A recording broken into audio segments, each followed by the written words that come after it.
Week number 3. We're about to hop in now. We've got Ghost Camo and Issa. FaZe actually going to be Mr.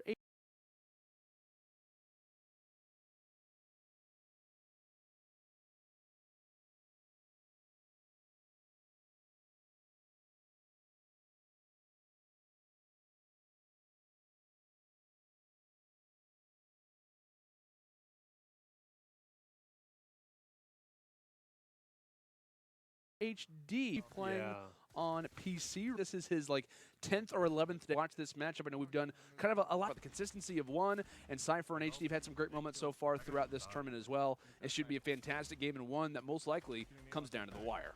Well, I'm noticing another fatal drop here for HD and Sypher. It is, in fact, going to be a hot drop. So a lot of loot that they were able to get off the beginning, including that epic scar that they have, which is going to come in handy, especially moving forward. But do see some grenades did come through, and with that, the building did.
They're already sitting at probably a couple of eliminations for themselves.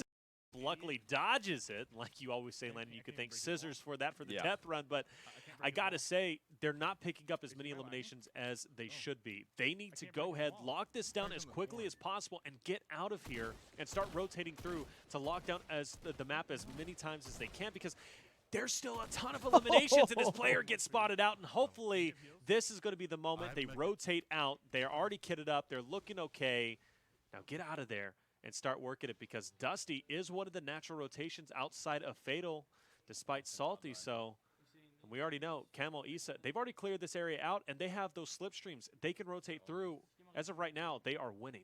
I mean, and there's just so many. There's just a few teams that you face off against in Friday Fortnite, and and Taylor, we've obviously discussed this in the past, but there's only so many teams that you face off against where you literally have to go full pedal to the metal constantly if you just want even a chance. And that's versus one of these teams right here. Versus Camo and Issa, these guys are constantly finding frags. They're constantly finding players and not really having too many problems doing it. So in this situation, right, where we're talking about it, 8-3, and they're only going to keep on. They're only going to continue their aggression, continue on with their very fast-paced play. That's the reason why they've been so consistent, as Nine has been alluding to it. These guys are a fantastic team, and like we said, I think you brought up a really good point.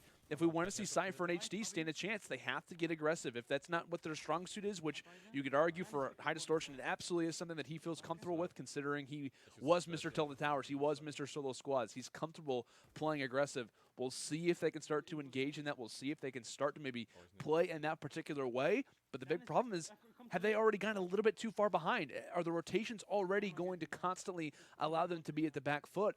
Those are the minor little problems that you have to encounter when you're facing off against a squad like this.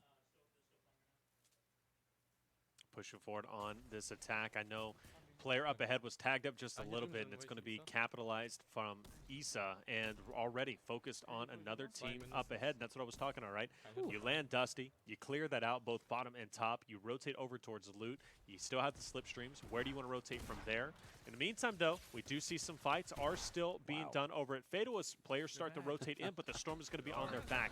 They've got to start working their way through, but very weak is going to be HD, taking the place of Sypher, but melts the player from behind.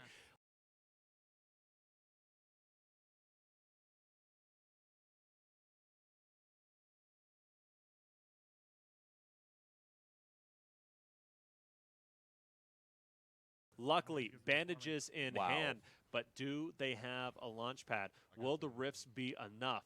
Will they be able to heal up enough to break this storm? There's a lot of questions remaining.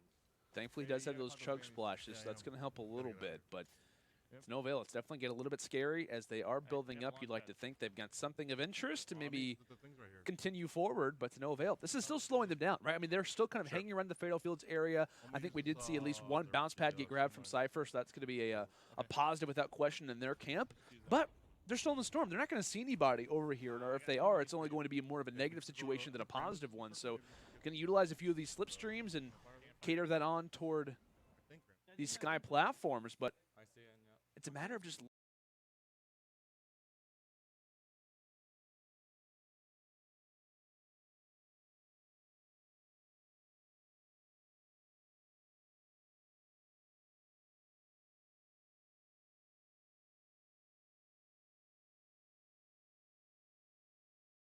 and get the picks if you're not there first. Absolutely. And I did want to point out, earlier on we kind of talked about where is the meta currently, and I do like the creativity coming out from Camo as he is rocking it as his secondary in conjunction with the combat shotgun. So he's kind of using it as maybe like a filler type weapon, maybe shoot some shots out into the distance, get the chip damage so he can go in for the push, apply the pressure.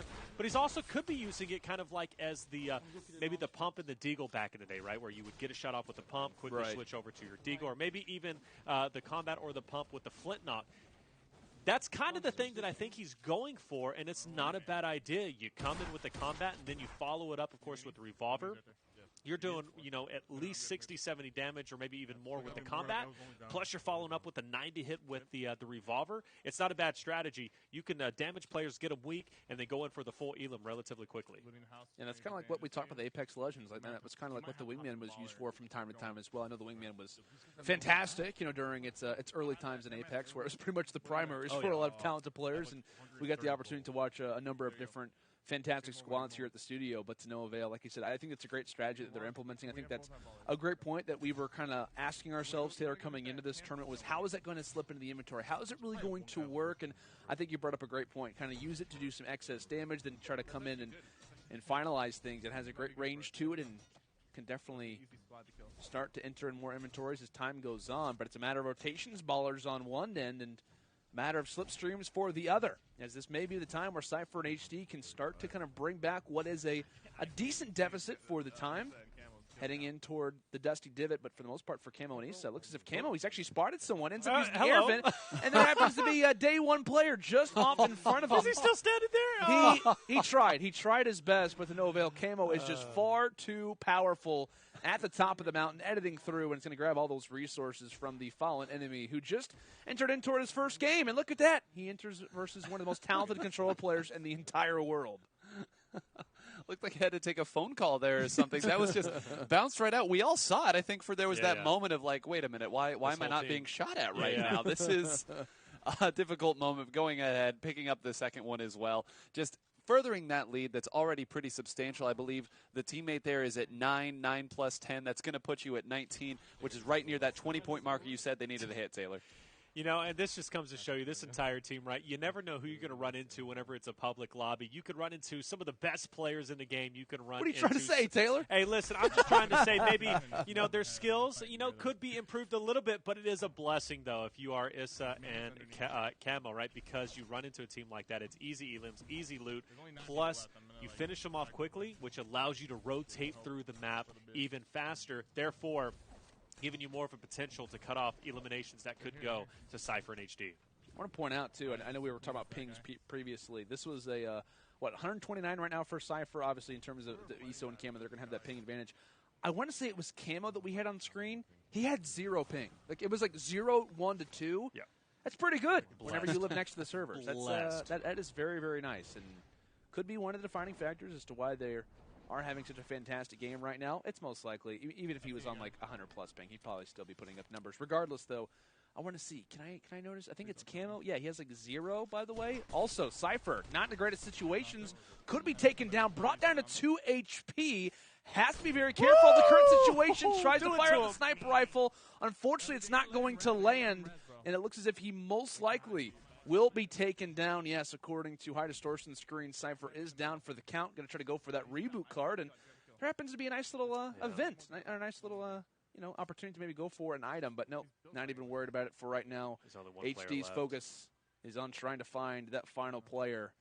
And where could he be? Right now, if you are HD, this is a big moment to try to figure out and try to get in a good situation. But it looks like this guy's going on a little bit of a journey, going on a glider right now. First one spotted, though, is going to be from Issa. Issa, player in hand.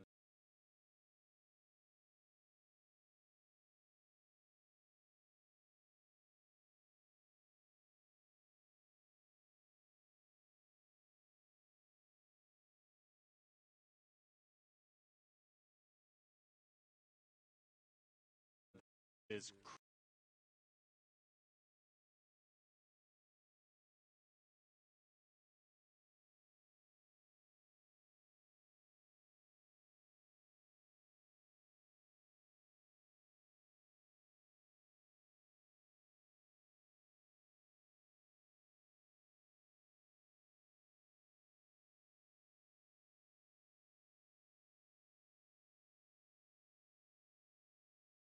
be hiding, and now it turns into this massive hide-and-seek battle that just drags on for the longest time as you try and find this last remaining player that is with a baller in the air or in a tree, just chilling out, going for the World Cup points. How many do you have?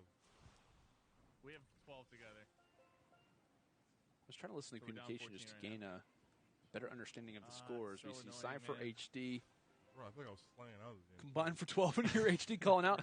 I thought I was slaying, man. I thought I was playing pretty well. You look over at the other side, and they have more than double your score. So that's rather unfortunate. Camo and Issa, 26, and that might have been the 27th. Who knows? Camo, 13 hit by himself. Phenomenal stuff. My goodness. Like we said, these guys are straight slayers. And that's the thing. And we were talking about it at the beginning of the game. Right. Cypher and HD playing a little bit slow. That might have done it for them right there. You got to come out early. You got to come out aggressive. And that is the way that it will come to bite you. We're talking about, oh yeah, Cypher and HD, or they're playing pretty well on one side. They stick together for a long, period. It may work for a lot of other teams, but versus a squad like Cam and Issa, one of the most consistent teams in Friday Fortnite 2019, that can't continue to fly. Yeah, absolutely. And let's go all the way back to whenever we first started, right? That rotation out of Fatal took way too long, and it's not really necessarily kind of what Nine said. It's not like Cypher and HD were playing bad at all, because they weren't, right? They were making plenty of clutch moments, but it's all about rotations whenever it comes to these elimination tournaments. Friday Fortnite is known for that, right? So with that being said, you get into your location, if you drop pop, whatever, but you get out of that location as quickly as you can and get those eliminations, because you look at it, 26, and it's kind of highlight, 27-12. That's only because Dusty was cleared out. Then they rotated to loot. Camo and Issa, who I'm talking about. Then they rotated to loot. Then they went over towards, the vegetation side over there next to, pressure, as well as sunny steps. And because of that, they were hitting up all these hot spots and able to get eliminations in each different location. And that paid off dividends.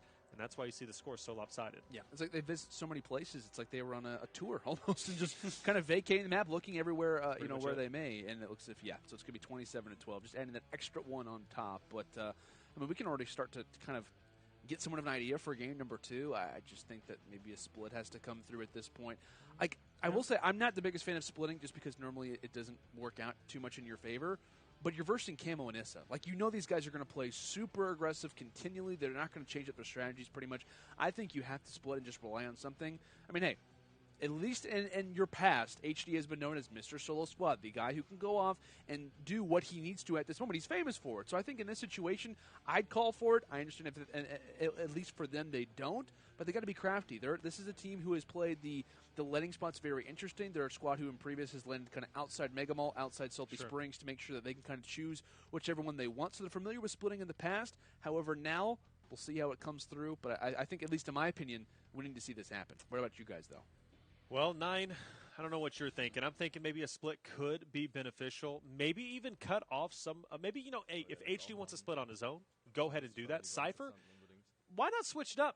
Why doesn't he stick with Camo and Issa and maybe, kind of monitor a couple of those eliminations, right? That could be something pretty smart to do, but the drop is going down, and I am seeing a Dusty drop, maybe even a Salty for Cypher and HD. We're all going to Salty. It's going to be a party. Right, and maybe that's the way to go about it. Play a little bit preventative instead of just letting them go off by themselves. If they are so good at finding players, let's let them lead us to the players. Let's beat them at their own game, Mr. Solo Squad. That's fair. Yeah. Oh, it looks up off the start. HD. He's shooting bodies just up in the air already. Takes down one. The official elimination is already granted, but my goodness, fantastic stuff from Mr. HD. Skeet shooting already off the top of what is called what is this mountain called? I call it Weird Mountain. You call it Weird Mountain. There's that a lot is of the questionable call-outs for it. There is. I've heard quite a few people call this Odd Mountain, Weird Mountain, Strange Mountain. There's a lot of names. There's a lot of different call-outs for this one, Landon. Yeah, it is. But we're just going to call it HD's Mountain for now because he's beaming already off the start, and that's what you want to see. I will say, though, they've got to be careful. I think they have to. I think already you might have to try to separate yourselves from Ghost because they've got you locked in exactly how they want to. They want to try to keep you in the same area, make sure that you're not seeing as much action as they are. So it is nice, right? They're already starting to see opponents off the break, but I do believe we hear that pistol starting to charge just above Sypher. He's known as the Trap Master. Unfortunately, nothing in those inventory spots for now. Looks if the stink bomb is tossed out. Someone around the corner, though, brought in 20 HP, manages to make it land. 2 shots, and now no more shots left in the combat shoddy. Oh, and now here come the stink bomb. Thankfully, HD is going to be just behind him, so that teammate support is going to be key for them. But still, off the break, very similar to that game number 1. It's Sypher low, very low in HP, and having to call in for HD for reinforcements. Very interesting. He didn't go through and get the loot, right, to try and get maybe some more shotgun bullets. Oh, my goodness. Wow. Crossbow in hand, and that's going to be a knock, and another player potentially going down as well. Trusty Gray Tack in hand, but very low in health, and it's going to be Issa. He's going to drop. Camo to the rescue. Let's see if he can do it. Minigun in hand. We've seen what he's able to do with the minigun in the past, but is it going to be enough? Player getting sprayed down behind. He's going to be full white. He's going to get dropped, but where are the rest of them? This is really not what you wanted here. At the beginning of that last game, you were able to work through and get those rotations started. Now it's working the other way. Of course, you can't rotate when you're trying to res your partner here, so this might be the opening that HD needs to push through with Sypher. Definitely could be the window of opportunity. Maybe starting to look more prevalent. Ghost not in the greatest situations, just trying to look maybe for some excess loot. Yeah, going to try to get up to as much HP as he can. If you are Camo, and just as that happens, Issa does get thirsted, so now a reboot is going to be needed. And Camo might be trying to get out of dodge. I think he's just looking for a window of opportunity, looking for a chance, a sliver, a way to try to enter in toward this base. But for now, he's going to shockwave himself off in the distance and hopefully try to plan this one out. On the other end, though, we're seeing some more success. The grenade launcher coming in from Mr. HD, taking down walls, taking down buildings. And this is the perfect opportunity, though, for them to try to bring themselves back into the game is when Camo and Issa aren't at full force. I can't see his mats. I think that's the only reason why he was backing up as much as he was, because he was trying to get as many mats as possible. And from what I hear, he only has 10 mats, so that's exactly why he was backing up. Very smart, because you don't want to end up in a ground war with your opponents. And look at them building over top of him. This is going to be incredibly hard, but luckily he comes in with the nice edits. Misses the shot, though, and he is going to get tagged up in defense of that. 54-36. Is he going to drop? Is this HD and Sypher's moment to come back? It's all dependent on Camo and his performance here as a player comes into box. Luckily, he's shooting the opposite way. The VR goggles put on entirely wrong. The fish goes down, and now Camo is still alive. This man is playing so incredibly well, but there's still one more player remaining. Shockwave to get out. Is he going to get tagged in the air? He is not. You notice Sypher, he gets a full squad himself. Camo has to lock this down, Landon. This is not a good situation, but he's trying his best. He's doing a great job right now. Can Camo stay alive? Like we said, these are all knocks. There is still enemies around the area. He does have some utility, but not much to speak of.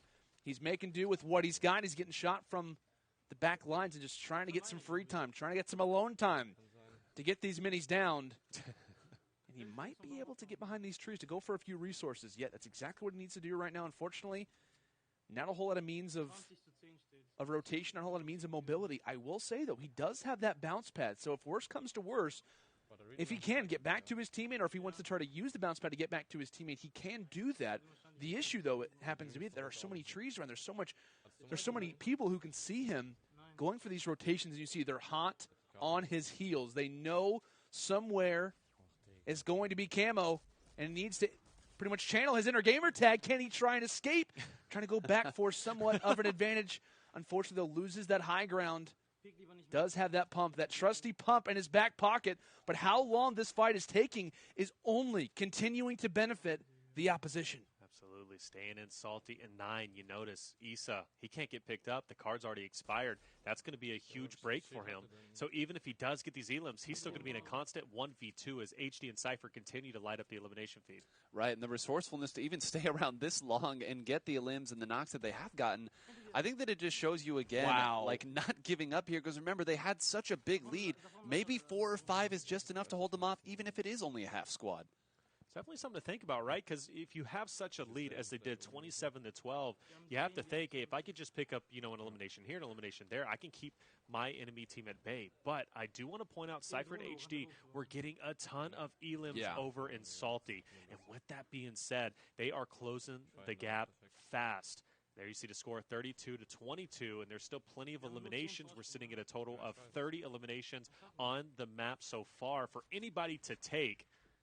With that being said, Camo, if he doesn't stay alive, HD and Sypher could easily win this.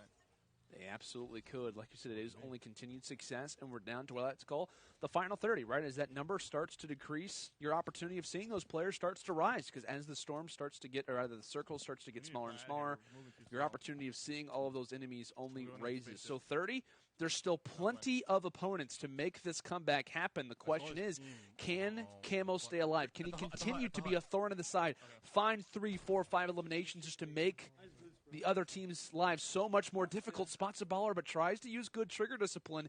He does have that minigun. He's got plenty of rounds to fire through to at least drop that baller. And you hear some communication coming from his team. It didn't sound too pleasant. Maybe he's watching Sypher start to destroy the opponents. And same thing from HD. Takes one down. As like we said, guys, they are only rising. They're not seeing too much opposition. They're only continuing to succeed. He's launch padding, bro. Absolutely. Sypher trying to melt this guy out of the air. Can't get an angle. There he is. Finally, the player comes back as a gift. And he should be dropped relatively soon, supported by one structure. He's going to drop, and the combat's going to could actually fall damage is going to connect before anything. And that's going to be another elimination as they continue to get it. Destroying the launch pad. Can't get it in time, but still lasers them in the air. That opponent will get away, and they should be on his heels. And I think there's 2 players on that quad as they are going to continue to spot everyone. But I think some shots are coming in from a distance. That could be Camo, depending on his location. I know he's relatively close to Salty. If I'm him, I'm trying to join HG and Sypher. I think that's a great call. I think it's one that you maybe need to make. Like we said on the other end, we're starting to see some success from Camo. However, he does get built over. At the same time, Sypher and HD, it's only success. It's only positivity. It looks as if on the other end, I think it's going to be Camo who ends up dropping. We'll get that refresh. We'll kind of get that update on Sypher's screen, and it will come in. Camo out of the game. Ghost now no longer has an answer in this series, and I don't believe he picked up anyone else right before he fell, so no excess knocks I think are going to be added toward that score line. This is Sypher and HD's game to win. They are the only players left alive, and they are already having more opponents start to shoot at them. You've got to imagine that they have a ton of momentum flowing right now. A ton of momentum, a ton of confidence, a ton of mats, a ton of everything for them right now. Like you said, this is their game to win. And I think it just goes to show you how much things can change from one game to the other if the rotations aren't there, if you get hopped on in that early game and don't get to build. And again, what do you think? They're missing maybe 5 or 6 points right now. They were only down 10, like that, and they picked up a few there. There is so many opportunities for them right now. Yeah, we'll get an update relatively soon, but you're right. It's got to be relatively close at this meantime, especially if they're able to wipe out yet another squad here on the outside of Fatal. Oh, out of mats? Out of mats. It's going to be tough. It's going to be a ground war. Now you got to be dodging shots. Plus, he's trying to reload the combat. Luckily, gets it. Another player up above, and that player's going to have the revolver. It does hit for a lot, but it's not going to matter. Now he's going to be topped up on mats. He also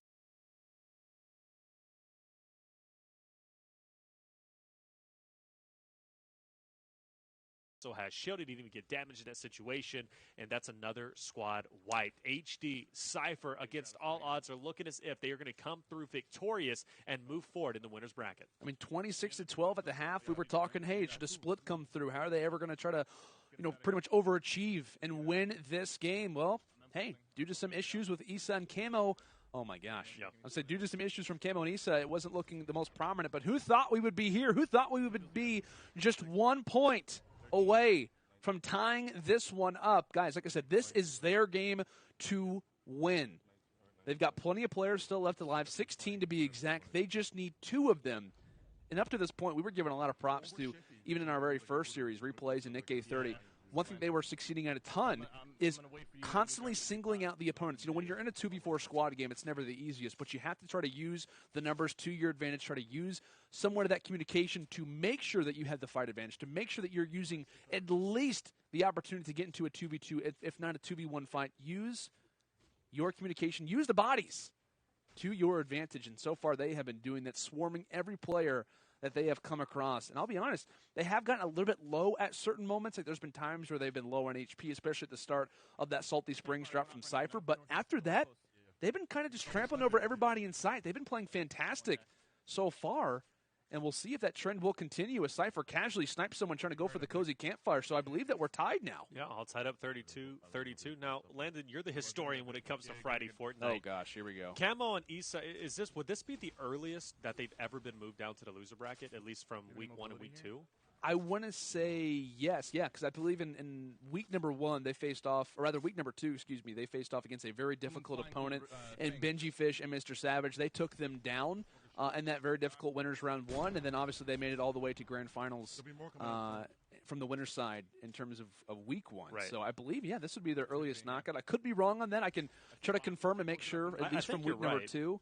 But I believe as Sypher did, I think he might have took someone down just now. Yeah, and that might do it just there. Yeah, and if that knock comes through, I think that was an official elimination. So that should be HD and Sypher, like you said, Taylor, against all odds. Yeah. Absolutely coming through and taking down one of the most consistent teams in Friday Fortnite 2019, Camo and Issa.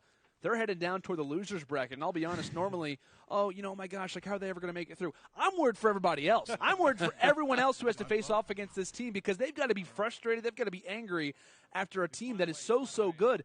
I think it was just a matter of maybe being a little bit too aggressive with the advantage that they possessed. Regardless, though, they're looking fantastic coming into that losers bracket. And like I said, I'm worried for anybody who they have to face off against, especially right after this series. And I got a lot to say, but Nine, I'm going to let you say it for me. Your team that you had in the finals, granted, they're in the losers. Yep. But out in rounds number 2 in winners, something very unorthodox. Nine, how you feeling? Well, of course, not feeling too happy about it. I mean, I'm not the one playing. I really don't have any hugely vested emotions in You're that. Not playing this way? No, I'm actually was not in this last game, if you can believe that. But I mean, again, this just goes to show, and this is like the nature of BRs. You can have such a great game. Sure. 27. I don't even know if this round, if Sypher and HD are going to hit 27 themselves there. Yeah. So that just shows, or goes to show you how important consistency is, and how ugly things can turn even for the best of the best. Oh, yeah, absolutely. Let's go and take a look at a few more of our bracket updates. I know along with this one, which you could argue from a lot of people has got to be somewhat surprising. I know there's a lot more shocks that are kind of going down. I know we're going to be entering in here toward winners round 3 here very shortly, but a lot of teams that we probably wouldn't have expected maybe in losers bracket. I'll be honest, though, totally didn't expect that. I'm with Nine. I was thinking Camo and Issa at least like maybe winners semis. Considering the way that they've been playing, because it hasn't just been like, oh, they had one tournament where they played well. No, it has been consistent.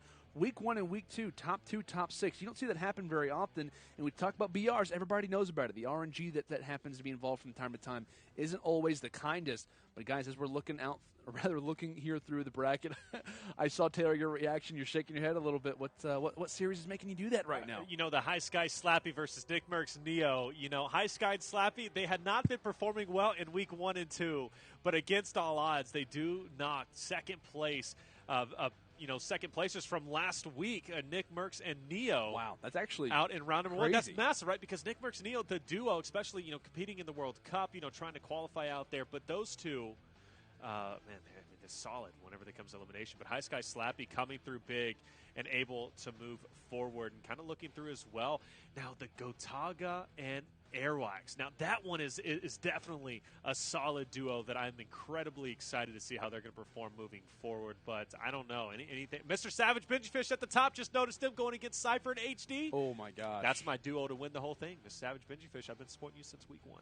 Well, now you start to call it out. Was that your Victor coming into this one? Were you thinking Savage? Yeah, Clip it. It's in the yeah. You go back and watch Nevada. Said Mr. Savage Benji Fish At the beginning of the day? at the very beginning of the day. Did he I say said that Mr. night? Savage I don't Fish remember him Fish. saying that. Do you Hey, remember that? Listen, it's all on video. Little revisionist history, I think, right here. I think we might be having a fibber, possibly. I don't know. I didn't hear you, but hey, who knows? Maybe you did. Regardless, though, one team that I'm also somewhat shocked is making it as far as they are. Typical Gamer and Thieves, they just took down LG Destroy and Ghost Assault, a team that obviously is our qualifier squad, one that we were very hyped up about. But, hey, Typical Gamer and Thieves, they're making some strides. I know they had a very shaky first week in Friday Fortnite 2019. They came in last week and definitely kind of proved a lot of people wrong, saying, hey, we're still a talented team. We may have won back in week 2 back in 2018, but we still got the stuff. And I'm excited to see what they can do when it comes into winners round 3. But winners now down to losers. Let's see exactly how our bracket is looking for right now. Boys, I hate to call it out. First matchup at the very top, Ninja, Tim, they are out in top 32. That hurts. Yeah, that hurts. Honestly, because the fact that, Ninja Timthetatman, they're a solid duo. Oh, they are. You know, Ninja obviously plays incredibly well. Tim's been getting increasingly better. But honestly, Tim's solid, man. That's probably karma for him hinting that he was going to join an org and then pulls off his hat and he's bald. Yeah. So, Tim, honestly, karma may have hit you in the end of that. You're my boy, but Ninja and Tim out, that definitely hurts. But I got to point out really quickly. Let's look toward the bottom. Genji Girls knock out Aiden and Innocent. They're also top 32. What is going on right now? Did I not call them out, though? I'm telling you, the Nachos post, I think, motivated them. They got some good food. I'm not taking anything away from the Ginger Girls because obviously they're a fantastic team. It's just surprising to see Aiden and Innocent out already at the start of this tournament. Same thing with Ninja and Timthetatman. These are some names that I thought would go a lot farther. The fact that they haven't is rather unfortunate, and I think same thing for the Twitch mob. Mako Frosty, top 32. Rather unfortunate for those boys to be taken out as early as they have, but hey, use code MOB. That's all I'm going to say. Ride with the mob. And I got to say though, the Nickmercs Neo versus Destroy and Assault coming up. Oh, that's going to be an explosive match. Rip anybody that's in that lobby. But I got to say though, a lot of surprises, but still some solid teams in it, and it's going to get even more interesting as we continue on. Absolutely, like we said, we've seen some shocks when it comes down to the losers bracket, and still a lot more.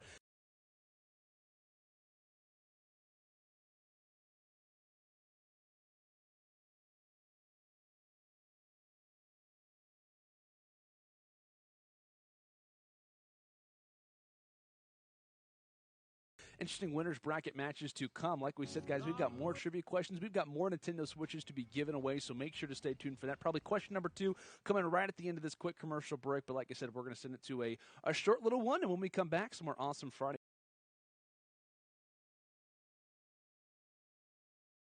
Fortnite action to continue.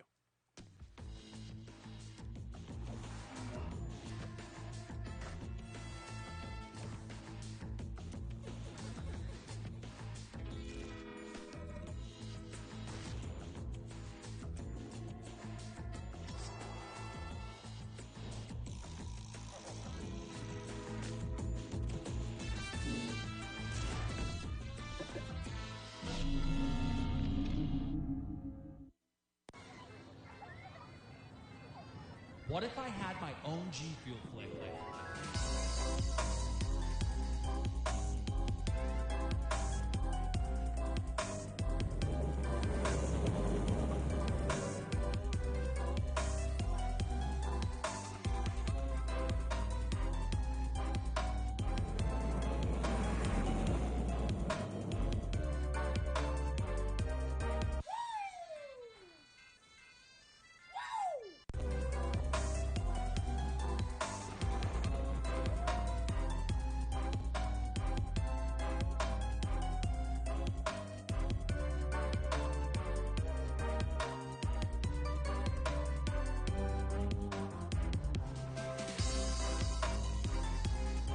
Introducing Cotton Candy G Fuel. Get it now at gfuel.com.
Welcome back, ladies and gentlemen, to Friday Fortnite 2019. We are in week number 3. We're about to be hopping in toward round 3 here in just a moment in terms of the bracket. But hey, it's time for another question, guys. It's time for another question. Of course, like we said, we're live from the studio. Ready. Myself, Lando Sanders, Reflections, 9 Whole Grains. Like we said, we are ready for the next question. Like I said, guys, feel free to type the answers in chat. You don't have to be the first. You just got to be answering the question correctly. We'll be getting in contact with you. So the next question that I have is, what legendary duo played in Week 2 of Friday Fortnite 2019 versus C-Day and Noah's Noah? Not going to be saying anything. Okay, Taylor apparently knows. Hopefully you guys know as well. It was kind of a legendary moment, in terms of Week 2. But no answers, no spoilers here. All I'm saying is I want a chance to win a Switch, too. That's it. Yeah, I'm sure you probably Equality. do. You don't have a Switch, right? I do have a Switch. Okay. So you don't need another one? Like I said, I think all of us have Switches here. I have one. So I can open up my own GameStop. That's my only purpose. One for home, one for the road. That's okay. I'll be honest, not the worst idea. One for my wallet. Let's do it. And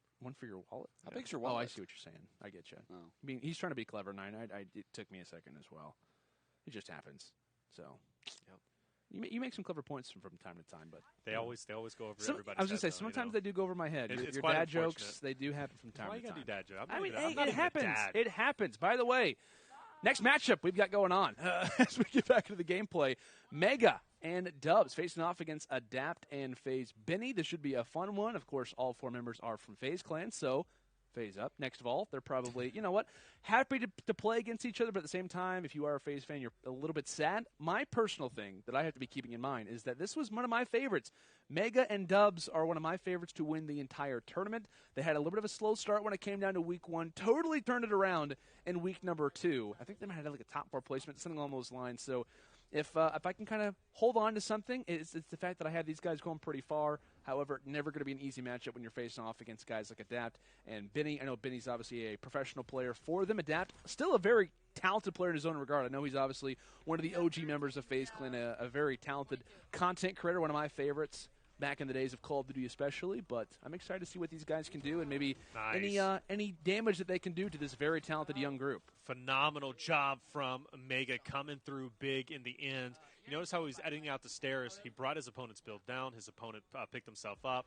What platform is he going to land on? Well, of course, the platform with the trap. So that was exactly what Mega needed to do. And plays like that is what set him as the best in the game so far. Plus, he's at 12 elims, and we are getting down to the wire. There's only a total of 11 elims still to be had. And you can hear the laughter. You can hear how relaxed this duo is, which can only make you think that they are sitting pretty in terms of the score. Yeah, you definitely like to assume some laughter would most likely allude to the fact that they're in a pretty good spot. Or maybe they just like laughing. Who knows? Maybe they're just critically holding on. Who knows? Maybe even going to offer, oh, that's so nice. They're going to offer a few more resources, some help for Adapt, who's going to go ahead and dance back and forth. This is great. I love this. Well, I liked it for a moment. Then he decided to put traps down and just totally scare Adapt, most likely. But it's no avail. Like I said, these guys are probably feeling really good. And right now, Benny, controller player. I like this. I love to see the controller players coming out. I'm curious. I know Adapt comes from controller. I'm not sure if he's on controller, if he's playing on PC. I know he and some of the FaZe guys kind of go back and forth, pins. Like Tico, I know, for example, uses PC, but I think, a few others may not. But to no avail, the controller players are showing out. I mean, literally HD. High Distortion is thinking about switching to controller full time. You love to see it, man. Coming from a controller background, Taylor, you and I, console brethren. Yeah. Love to see it. It's pretty good to use, especially if you're, playing Fortnite. Obviously, you sacrifice, your building, but the L2 spam is pretty incredible, I'll be honest with you. It's not OP as people think it is, but it's definitely something that's incredibly useful. But getting tagged up a lot, Benny, 24 health. Luckily, he does have some people who's going to be contacting him, but you do see some players all around him. One player's going to phase through, and he's going to go down in the meantime. Now it's a question of Adapt, Mega. Oh. Okay. There goes Mega. Now it's a question of Adapt. Will he be able to potentially close this out? Now, like I said, I don't necessarily there goes Adapt. know the score. And Adapt is going to drop 2 from a great fall. Okay. Well, so don't really understand how. Like, literally, you were like, okay, we got this guy. Oh, now we have. Nope. Okay, now we have. Yeah. It was like they just all died at one time. It's rather unfortunate, but hey, it happens. You never know when you're in a Fortnite game. You just never know when that talented squad is going to take you down, or when you're going to face off against some random Jonesies who literally have no idea what they're doing. Which would be what I would look like. you think so? Yeah, I would. I've seen you come out with some clutch plays. Well, whenever I face off against talented players, that's what I would look like in comparison. By the way, we know the official winner, Dubs Mega. My pick, by the way. Moving on, I got to give myself some credit. To round 3. Doesn't happen very often. Every time that I choose someone to win, they lose so early. They lose like in round 1. So the fact that they are moving on to round 3 makes me very happy. However, they are going to be facing off against Typical Gamer and Thieves. Very talented team in their own regard, but like I said, they're going to have to put on one heck of a show versus these new guns, or rather these young guns. So kind of an old school versus new school type battle. Those are some of my favorites to watch in Friday Fortnite for sure. I'm pretty excited. You know, you kind of pointed out earlier, Typical Gamer, Thieves, moving so far as they had. They did, in fact, win an original Friday Fortnite. Yep. So I will say they know what to do when it comes to elimination-based tournaments. They were kind of the king of slow playing back in the day. They love to go to the outside of Shifty and then kind of rotate into Tilted, and from there they would get a lot of eliminations. Obviously, the meta's developed quite a bit, especially since Greasy isn't there, because Shifty, then a rotation into Greasy and then over to Tilted was one of the OG rotations that worked out so incredibly well. I am waiting for the ice to melt. I want Greasy to come back because I love that rotation from Shifty to Greasy. You always run into the easiest of opponents, and it sets you up so incredibly well, especially in these elimination-based tournaments. But maybe it could happen. Who knows? Season 10, people are starting to speculate. The castle's already gone. It's floating away. You got is. a monster out there that's just like chilling in the water. What kind of monster is it? Kraken? Kraken, yeah, the Kraken. I'm always a big fan of the Kraken. Just back to pirate movies, pirate-like. We're in a pirate theme. Hey, it can happen. Possibly. Am I holding on to straws here? I don't know. It's Fortnite. Is anything a straw? Is anything a straw? I don't know. Oh my gosh! And here we are jumping into another match. My two boys, Mr. Savage and Fish, two of the most solid players, I believe, in this tournament. The winners of Week 1. Savage got tagged up quite a bit. Luckily, he's got the chug splashes and a player looking directly at him, and that's going to be an easy elim. And he's going to be kitted up quite well. He's already at 5 elims himself, but going against Cypher and HD, it's going to be a tough matchup. 9, what are you thinking? Well, I'm thinking that Cypher and HD are coming in with a lot of momentum, and they're going to need all of it. You have talked up this team right here. I have. Since we started talking in pregame, you came into the office saying that this was your pick. So stop it. You literally walked through the door and just yelled NRG. That's what you did. This is my team. It is. And hey, it's a good choice. I mean, it's fair to say, like, they are Week 1 winners. They're a very talented squadron, and then much like Camo and Issa, they're one of the teams where if you start off a little bit slow, you could be taken down. However, we already have seen Cypher and HD do that to one of the duos. Can they do that again? It would not be easy to make happen, but like I said, these guys from NRG, they are just unbelievable guys, unbelievable players, insane talent, and I'm excited to see what they can try to put up here for week number 3. Can they be the first repetitive champions in 2019? I'd love to see it. I'd love to see somewhat of a dynasty start to form. I love the word dynasty, even though people like to throw around things, in other esports. It's fine. I like the idea of it. It looks as if a boogie bomb is down. The trap comes through. Benji Fish has got to be so careful. Oh, my goodness. That got a little bit too close for comfort there for the little fish. That is unfortunate, and I think he even has a hole in his shirt now from the trap. That's a joke. You don't get holes from the traps. That'd be cool, though. That would be cool. You get some damage, right? Your health is reflected by I guess, your avatar, whatever clothes you're wearing, right? They just kind of slowly get more damage as time goes on. Whenever you heal, that would be a pretty sweet feature. I'm not even going to lie. I don't know what happened to an army man. Maybe an army girl. Maybe melt. I don't know. The plastic melts. Wow. That's brutal. All speculation. But I got to say, though, that was a very interesting trap that even fooled me, right? Throw in the boogie bomb. Didn't connect, by the way, and then there's a trap sitting up there. So he almost fell victim to one of the oldest traps in the book, literally. Whenever it comes to Fortnite, sitting in a building with a trap above you. But luckily, he gets out with his life. And another trap placed down that he almost ran into himself. Cypher, and that's going to be 2 that go down, plus plenty of loot. Not a bad start for them. Cypher at 5 elims. In a perfect kind of transition that we can make, Cypher, Trap Master, known for a ton of different, kind of clever plays. I think yesterday he was talking about the new dab emote that was added to the game and how you can kind of like peek under doorways and stuff. Yes. Yeah, it's like really interesting. Like he has such like a knowledge for the little, I guess you could say, like intricacies that Fortnite possesses. It's always like a pleasure to watch his stream or to watch his YouTube videos, little things that he's coming up with. Like I said, this guy's very very clever in a lot of the strategies that he can implement, and that's got to help them out when it comes down to this fight. However, we'll see what they can try to do. All 4 players still alive. We're headed now toward the pirate ship. You never know when creatures could be floating nearby. We've already speculated about a Kraken, and right now High Distortion is looking like a final boss of his own. Not an easy enemy to try to take down. An army man that loses a little bit of health, but to no avail. Yeah, not a problem. Checks for the trap just to be safe. Yeah. Looks both ways before crossing and enters in the bottom deck. I kind of wanted to talk about something. You mentioned a deep dab. I do want to bring that up because that is genuinely in the meta now, and it kind of goes back to where the Shaolin sit, or the Shaolin dip, or whatever it was, where you would fall back on your back and then come up and kind of sit down. But they were used that, and you know, you would kind of go back, open up a window, edit it through, and then come up and shoot. But yeah, the deep dab is actually in the meta right now, where you use the deep dab, you edit through a window, and then you come through. It's all over Reddit. It looks so slick too whenever you do it. It does, and there's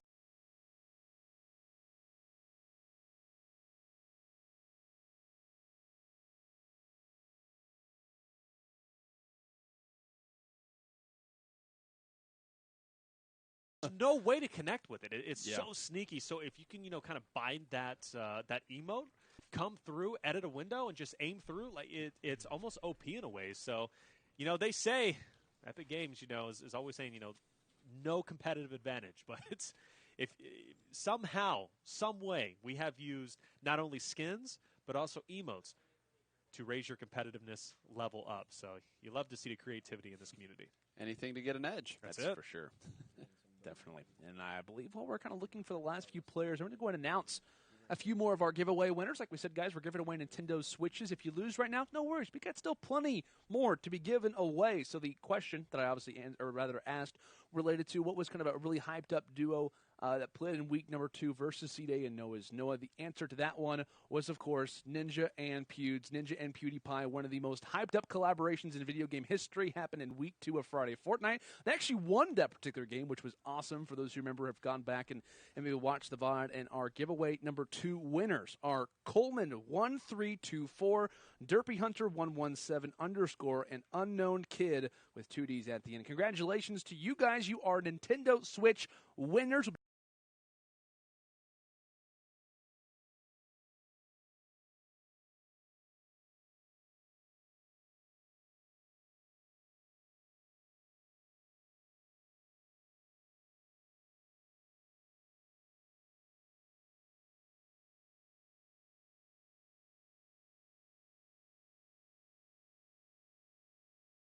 Getting in contact with you, feel free to get in contact with us as well. And like I said, congratulations, guys. If you did not win this giveaway, no worries. We can still be getting involved with the Fortnite trivia the Friday, and I'm excited to see who's going to be winning for the hunt and this particular matchup. Who can find the final few players? And we talked about this would be big, right? If you are Cypher HD, It's a blessing or a and here curse. are all 3 of them right now. Like I said, blessing or curse, depending if he's able to come through big with these elims. 9, it's going to be testy, but if he gets this, it's going to be a huge advantage going into game 2. It is. They're already up only 1 right now. To get these 3 would extend that to an even further level. That's 1 knock there. They need to be able to rotate around. You see that Benji Fish is there. That's 2 knocks. Wow, he jacked that straight from Benji Fish, and this other one comes in as Cypher's able to get one. You hear him. He got 2, they got 1. That's a net positive, and Cypher, he'll take that all day, every day. Phenomenal ending, and I think it's going to be a close one, especially going into game number 2, and not a bad start going against such a solid duo of Mr. Savage and Benji Fish themselves. But you saw that. That was actually the trap play that almost ended his life. This could have been totally different if that trap would have connected 9. It could have been, and I think the most remarkable part of that is having the presence of mind to get the shot there. That was a full 100 damage up close. Missing that at all probably would have resulted in another sort of grisly end. Definitely could have. I gotta say, man, I'm somewhat surprised that we're seeing Cypher and HD start to hold on with some of these talented teams. Not that they're not, you know, a solid roster in their own regard, but the fact that you're hanging on versus teams that are rather, you know, our grand finals winners or grand finals competitors in week number 1 is just miraculous. It's awesome to see, and they could be possibly kind of on the cusp of maybe making a grand final themselves. In week number 2, or was it week number 2 or 1? They played considerably well. I think. Oh yeah, I think it was week 1. Yeah, it was one of those two. Where they made a great run through losers bracket, almost getting to the finals of losers. Right? Yeah, it was 4th in week 1. So 4th in week 1. Yeah. I mean, obviously HD Cypher, they know what they're doing. Clearly, two gods when it comes to pub stomping. But I got to say, yeah, for them to come through and do as well as they did. I don't know if they were off host or on host. I actually didn't pay attention to the ping there. We'll definitely catch up on that later on. But a solid matchup nonetheless. And I got to say, I'm curious how game number 2 is going to go through, because either team, if they fall down to the loser, it's going to be a big break. Whoever moves forward, we could see either one of them in the finals. That's a good point. I actually want to look and see who they could be facing off against. So the winner of this matchup will face off against the winner of FaZe, Dubs, and Mega, and Typical Gamer and Thieves. Now, that definitely could allude to a lot. My big thing right now is that we literally have, kind of the newer school guys, like, Mr. Savage and Benji Fish. They've been known for a little while, but not in terms of the first Friday Fortnite. Cypher and HD, they were all over Friday Fortnite 2018. Same thing with Typical Gamer and Thieves. They were literally week 2 champions. And on the other side, you have Dubs and Mega, who are younger players who are kind of starting to get involved in the mix as of recently, especially with the World Cup. So you, without question, have 2 different games going on that are just above each other between new school and old school. Love to see it, and it looks as if for right now, the Vets are holding on 20-18 after match number 1. We'll see how they fare off when it comes down to game number 2. Continuing their interesting landing strategies, not landing right with each other, separating off the break. And it looks as if right now HD might have given the call to Cypher that someone might have been on that Sky platform. You saw the immediate kind of reaction from Cypher, trying to aim that regular revolver at the skies, and not seeing anything for now. But, guys, like I said, a decent lead. Like I said, it's only 2, but to no avail. Having a lead at all versus this NRG team that Taylor has deemed as, without question, one of the best teams in the world, and fair to say, is very impressive. Ooh, this is the shot. Misses again, and this player is... He went for the little... That guy was literally on ice. Like, he was just sliding back and forth, and luckily he connects enough. But that could have been unfortunate depending if he would have had a weapon. But a very good blessing off the start. I do want to point out, though, remember, let's go back to week number 1 with HD and Cypher and their landing spots. They're choosing to go Fatal. Yeah. Whereas the week number 1, they did something that was incredibly smart and worked out very well, right? HD to the outskirts of Mega Mall, and then we would see Cypher on the outskirts of Salty and Poverty. And that strategy worked out incredibly well, and it was difficult to counter. But this week, they're deciding to go Fatal almost every single time, which is quite interesting in a major switch-up. And I'm just curious as to why they decided to do that. I mean, hey, if it works out, got to give them some props for it. Like I said, and one thing that's interesting to me is that it's not been the same strategy. It's not been like, in week 2 we did this, and week 1 we did the same thing. No, it's like every week, as you mentioned, they're constantly changing things up, and that may be just trying to adapt to maybe current Fortnite challenges that are out there. You never know with in-game stuff. That could always be a factor. Even same thing with just kind of realizing where the average player base is. It's the key to winning Friday Fortnite is knowledge of rotations, knowledge of what the average player likes to do, and at least so far. And the reason why we've been seeing these guys have a lot of success in 2019 is maybe the realization of that, maybe the constant awareness of what the average player likes to do. It looks as if right now Benji Fish getting tagged up quite a bit in the backside, trying to join alongside of his teammate as they've got someone just in their eyes, right in their line sight, just over toward the side of that wall. Trying to go for as much resources as they can because they are trapped inside. It looks as if they do manage to find one. So that's going to be a big frag found for Mr. Savage. They finalized it. They're going to try to reap all the benefits from it, but still in a very close situation. And you see, Benji, he's ready for the shot. He's ready for his opportunity to try to make that pump land through the window. Great job here. And you heard the countdown right there, 3, 2, 1. You talk about that communication that we talked about, but actually going against them right there, I was just ready to compliment them on that, but I think the 3, 2, 1 maybe should have been a slightly different countdown there. They are still going to protect this position as well as they can, but we've talked so much over the course of this tournament. Even if it's not completely disastrous, the clock is ticking, and they're actually down right now, both in the first game and in this current one. Yeah, I do want to point out, whenever it comes to Benji Fish, Mr. Savage, they love to land Mega Mall, and this is something they consistently do, going even from week 1 to week 2. This is where they love to go, and trying to save the life of Mr. Savage is going to be Benji Fish, and this player is determined to get the full elim, and he does just that. He knows, hey, I don't think I'm going to survive this. I'm playing random squads. I've got to at least get my 1 elim, and unfortunately he does so, but the card will easily get picked up. But you notice the health quite low, and spams are coming through. He's going to be at 60, and this player has to go down. A solid headshot for 133 shield off of this player. He's going to be about 60, 70 white. He's going in for the second attack. He's got to connect, and another player comes into the frame spray as well, and he's going to dip out. Hopefully he doesn't get tagged up. Even in shadow form, you can take some damage, and he gets out for the meantime. No more shotgun bullets. That's why he decided to dip. Very smart heads-up play on his part. Mr. Savage, he's known for his Shadow Bomb plays. Now here for BenjiFish. He's shown, hey, I know how to do some stuff with it too. Lovely play to try and escape, get out of dodge. Like I said, they are down 7. This is not a situation that they can exist in for much longer. And I think BenjiFish is starting to come to that realization yet to even pick up the card. And now is going to try to go in full stealth mode, full send, as now may be the time. Like I said, he has one knocked opponent. Going to finalize that. Can you grab a bounce pad, med kit? Good overall. He has to get the card, though, Landon. He does. He has to focus on that. That has to be his primary objective. Comes through, tries to go for the edit. The enemy places the wall down. Unfortunately, though, it's actually going to be BenjiFish just quickly trying to grab that high ground and realizes the card is starting to dissipate. Can he grab it? Oh! Just through the door. Manages to find it. However, the enemy has the open advantage. BenjiFish goes for the quick little edit on the window and waves goodbye. Lovely stuff coming through from NRG's finest. BenjiFish manages to stay alive for the time, gets his teammate's card just at the buzzer beater, and thankfully we'll have a reboot card just off in the distance, but hopefully it's not only a mirage. Hopefully there's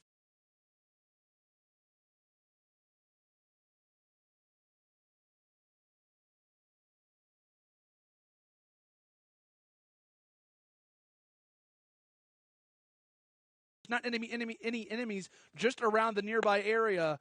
My goodness, I'm slurring my words right now. I don't even know how to comprehend what BenjiFish just pulled off. And wow, what a bold play coming in and going straight for the revive versus using the medkit that was placed just behind him. So he is risking his life in this current state and time. But a fight with some green armament is going down, and Sypher is going to be on the attack. Player just below going for the sick edits and gets it, tags him up, and he's going to be just about one shot. That player is going to maintain his life for the time being, but finally he's going to go down. HD joining him, gets tagged up. No worries, he'll be okay. HD's going to be there for the cleanup, and a phenomenal job on their part as the lead is going to continue to grow, 9. Lead continuing to grow, and again, all these fantastic plays like we've said earlier. Meanwhile, on the other side, just taking care of business, making it look easy, are Sypher and Distortion. As we take a look at all of the players, you see 1 and 4 Elim on the left versus 8 and 4 on the other side. Quick math there, that's 7 separating the two right now.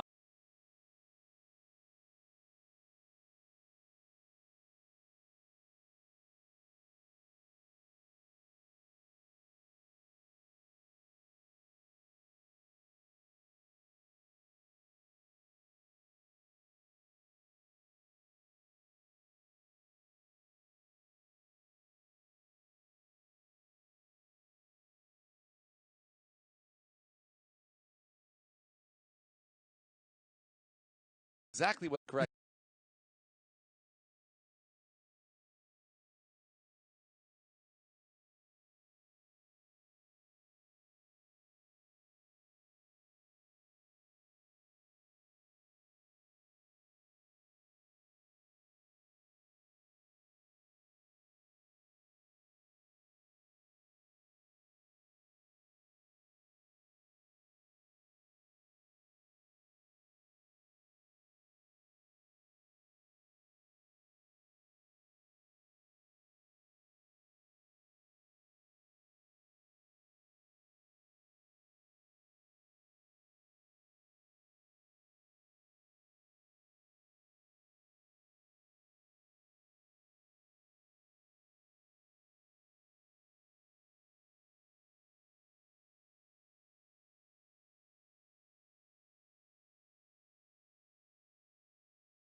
see what the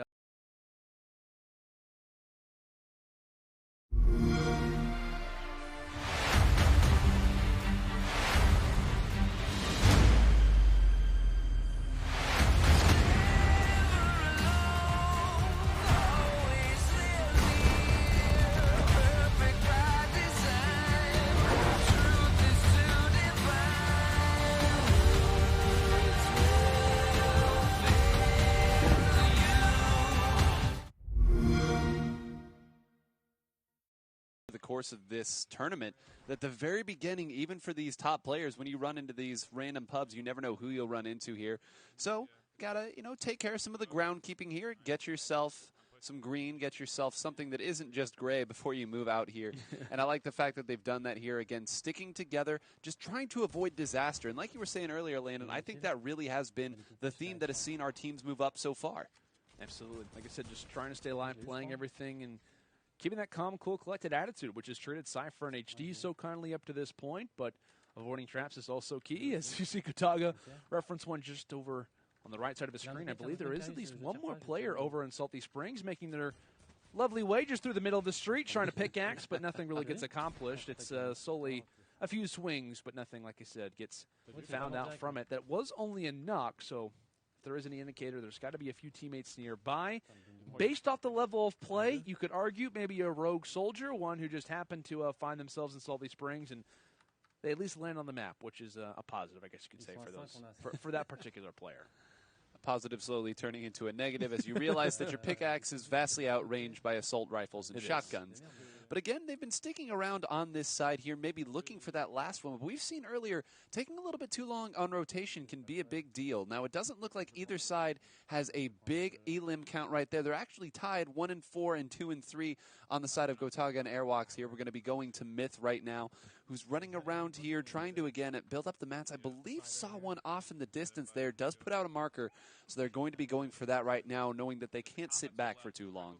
Absolutely not, right? You have to start getting aggressive, especially against a team such as Gotaga and Airwalks, a World Cup qualifier, of course, in duos with Nikov, a very solid player. Then, honestly, I mean, when you think of Solar, you think of this man, Airwalks. You got to say he's one of the most impressive players.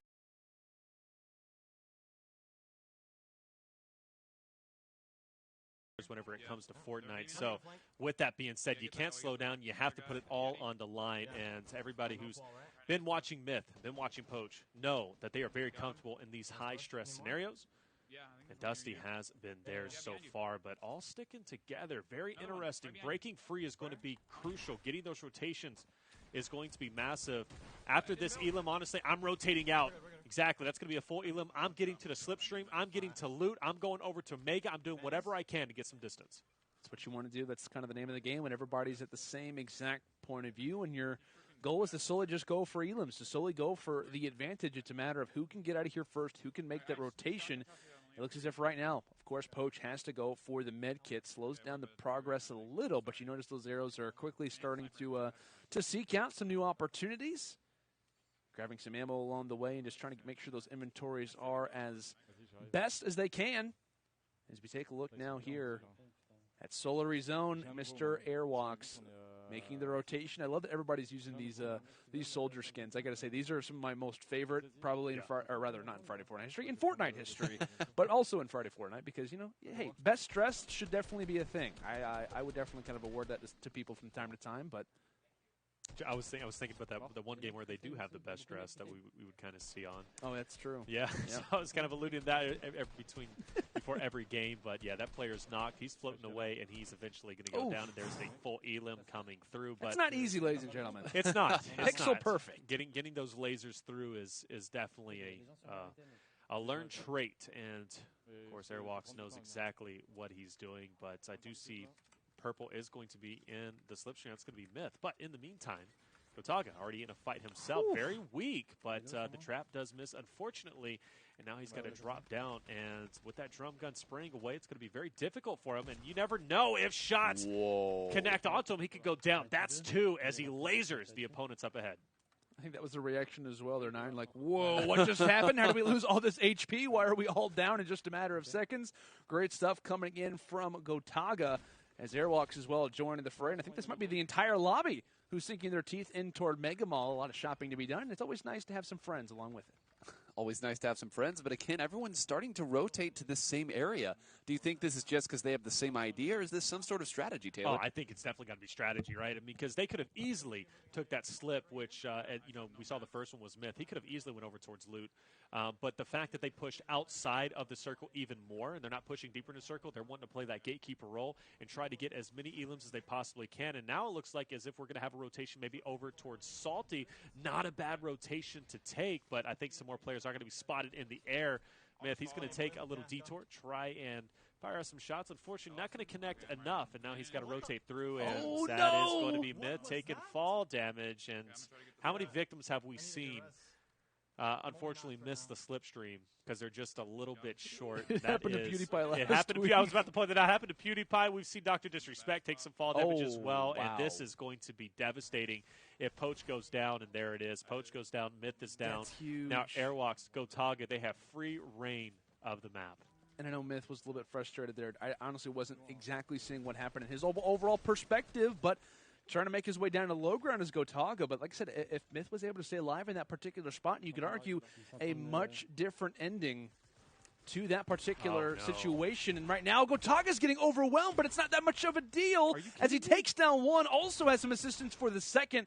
Fantastic communication, great teamwork coming through from Airwalks as Gotaga will live to see another fight back on HP. And thankfully, as someone is just around the corner, I was going to say their shotgun was starting to phase through the wall, but quickly does get dropped as well.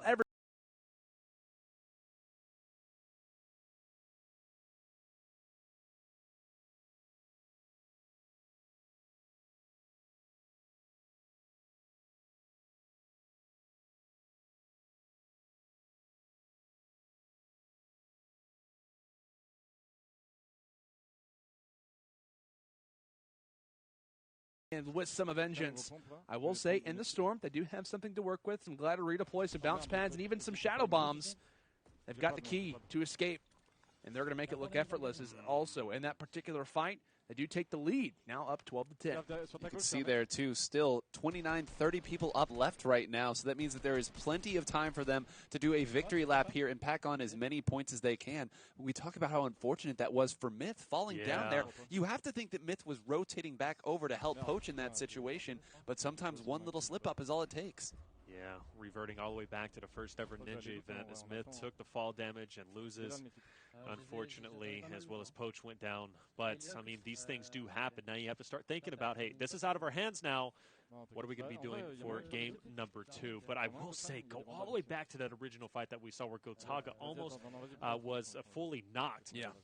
Airwalks in that situation, very comfortable, right? He's used to the Turtle Wars. Getting up close and personal with the opponents, coming through and protecting Gotaga in that situation was clutch. One of the most clutch moments I have seen, at least tonight. For him to do that to save his life is phenomenal, and that's the reason why they're both up, and they have free reign for 26 total elims still to be had. Wonderful stuff, and you can only imagine the lead that they're going to have going into game number 2.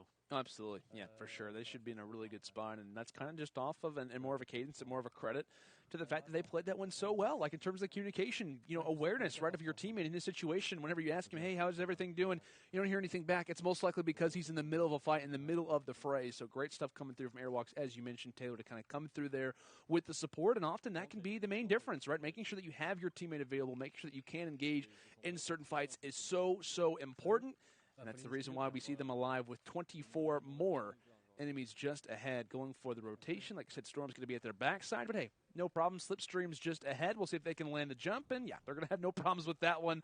Like I said, we've seen a few souls struggle with it from time to time, but in this instance, they're all guns ablaze. They're all moving forward, and based off the rotations, they can actually spot a few enemies kind of in what could be considered somewhat of an odd but still an accurate gatekeeping position. And based on the zone, I was going to say it's going to be just toward the side of Tilted Tower, so they're going to be in a good spot. They'll make it back in with little to no error whatsoever. But yeah, they're going to just go and spot a few enemies. This is what I was thinking. Normally you're going to see a few players start to kind of make the rotation into Tilted a little bit late. And it looks as if they've already done that. Sniper rifle ready to go for Gotaga. He was ready to ADS when need be. Nothing spotted for the moment. Decided to go and reference back, and We'll see if this soldier has a good shot. Player just down below. He's itching to get this snipe off, and he could potentially do so.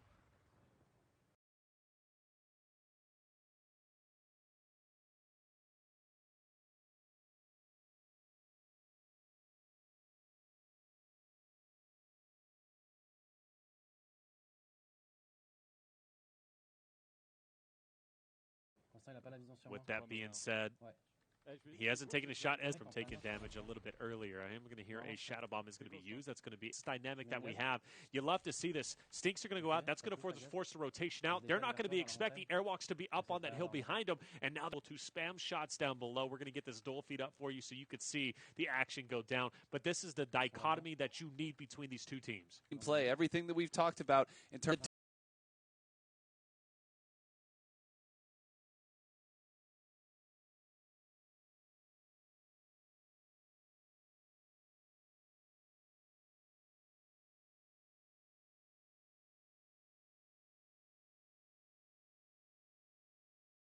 you got to be able to make the position to make those shots as easy. They're making it look so easy, but so the right style.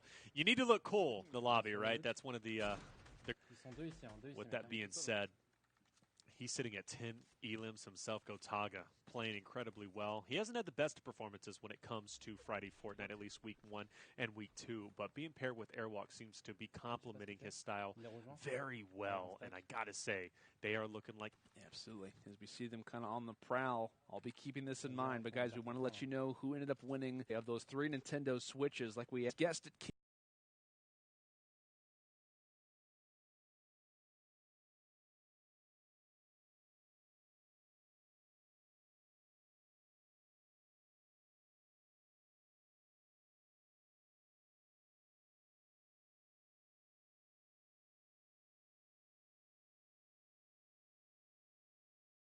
King Richard and AIM particular giveaway as we watch Gotaga fire a few 4994 and Kong under XYONG. Congratulations, guys. Make sure to get in contact with us. We'll be having another one coming here in just a moment. But getting back to the gameplay, Gotaga and Airwalks, they know somebody's still around the area, nearly managed to fire in the excess shot, but has the idea, has the information, the intel on where this Lone Ranger, where this lone player could be hiding. Goes for the edit, decides to go and take the stairs away, and that player says, hey, I'll go in.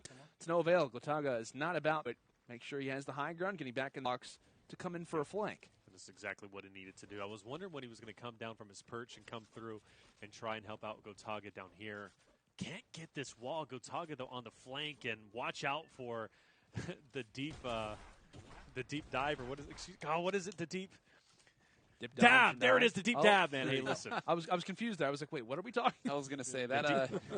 You know, I don't want to make an old joke, but I think that one probably... The deep dive. Jeez. Deep dive. Taylor, dab, you dip, know dab, better dip, than dip. that. Tip, dive, dodge. Going back to dodgeball here. But with that being said, I was kind of getting worried about that, especially with the window being built, but it does not come to fruition. And they have spent a lot of time on this team, but they can afford to do so.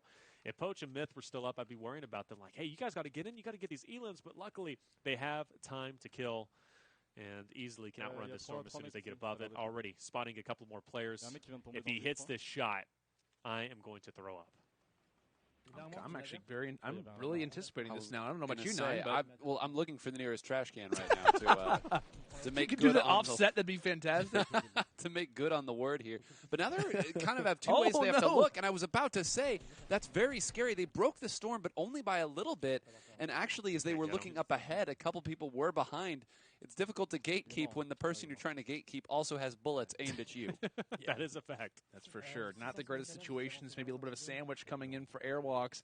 And in terms of his overall utility, it's not the greatest, right? His resources aren't the best. I will say, all things considered, as somewhat of a reality check, thank you, production, they are up 17-10. So if he was to be eliminated in this particular spot, it's not the worst of situations. Why? Because they do have the lead coming into this next matchup. But to no avail. We talk about it. As much extra credit as you can get, you need to seize the opportunity. Because we've even seen 27-12 leads already begin to dissipate off of an early drop in Game 2. So if you are a fan of the French boys, you're definitely rooting them on and hoping that Airwalks can get some sort of health, some sort of shield as he starts to seek a few more opportunities, hearing a few shots off in the distance, though, and I think the Rattle coming through from the bus just up ahead. He knows that people are here and gets the official elimination, meaning that was the only player alive. There's the slurp juice, and there is his window of opportunity. Also some minis as well, so he's going to be able to grab on, and this is going to be his opportunity to potentially get 3 more eliminations to his name. That circle is going to be very small, but look at the hill. I believe that's Pallet Mountain that you're going to see maybe a couple of players sitting up there. So if they have that lockdown, it's going to be literally an uphill battle, and it's going to be tough for Airwalks to kind of go through and win that. It's going to kind of be a sniper war from the bottom, but maybe he'll get lucky and these players won't be up there, but he continues to look up there, and it's something you have to keep in the back of your mind. Oof, there's the shot. Yep, found him right there and almost getting one right there. Going to do a little bit of building, heal up just a little bit, and then go for a reposition here. How do you try to approach this?